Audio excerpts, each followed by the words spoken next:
bentrovati al meteo. Dopo un breve passaggio instabile che a dire il vero ci voleva per migliorare la situazione di siccità e smog sulle nostre regioni, torna il bel tempo, ma vediamo il dettaglio.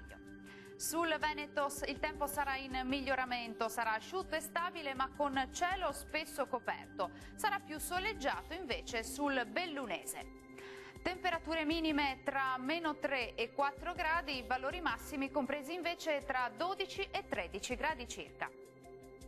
Anche sul Friuli Venezia Giulia sarà asciutto e stabile, salvo per qualche residuo piovasco al mattino sul Triestino. Il cielo si presenterà molto nuvoloso ma con qualche schiarita a partire dal pomeriggio. Temperature minime tra 2 e 8 gradi, valori massimi oscillanti invece tra 12 e 14 gradi circa. Raggiungiamo infine il Trentino Alto Adige. Anche qui tornerà a splendere il sole, il cielo sarà al massimo poco nuvoloso un po' su tutti i settori. Temperature minime intorno allo zero, massime sui 14 gradi circa. Dal meteo di Antenna 3 per ora è tutto. Arrivederci al prossimo aggiornamento.